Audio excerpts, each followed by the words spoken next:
ಇನ್ನು ಪಶ್ಚಿಮ ಘಟ್ಟ ಪ್ರದೇಶದಲ್ಲಿ ಅಬ್ಬರದ ಮಳೆ ಆಗ್ತಾ ಇದೆ. ಅದರ ಪರಿಣಾಮವನ್ನು ರಾಜ್ಯದಲ್ಲಿ ನೋಡ್ತಾ ಇದ್ದೀವಿ. ಘಟಪ್ರಭಾ ನದಿ ನೀರಿನ ಮಟ್ಟದಲ್ಲಿ ಈಗ ಭಾರೀ ಏರಿಕೆಯಾಗಿದೆ. ಬಾಗಲಕೋಟೆನಲ್ಲಿ ಹುನ್ನೂರು ಗ್ರಾಮದ ವಿಠ್ಠಲ ದೇವಸ್ಥಾನ ಕಂಪ್ಲೀಟ್ ಜಲಾವೃತವಾಗಿದೆ. ಹುಕ್ಕೇರಿ ತಾಲೂಕಿನ ಹುನ್ನೂರು ಗ್ರಾಮಕ್ಕೆ ಈಗ ಪ್ರವಾಹದ ಭೀತಿ. ದೇವಸ್ಥಾನ ಮುಳುಗಡೆಯಾಗಿದೆ ಅಂತಂದರೆ ಪ್ರವಾಹನೇ. ಬೆಳಗಾವಿ ಜಿಲ್ಲೆಯ ಸಪ್ತ ನದಿ ತೀರಗಳಲ್ಲಿ ಪ್ರವಾಹದ ಆತಂಕ ಶುರುವಾಗಿದೆ.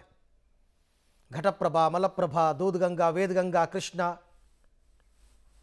ಓಕೆ, ಅಲ್ಲಿ ನೀವು ನೋಡ್ತಾ ಇದ್ದೀರಲ್ಲ ಮಧ್ಯಭಾಗದಲ್ಲಿ ಒಂದು ಅಲ್ಲಿ ಕಡ್ಡಿ ಥರ ಕಾಣ್ತಾ ಇದೆ ನೋಡಿ, ಅದು ದೇವಸ್ಥಾನದ ಗೋಪುರ.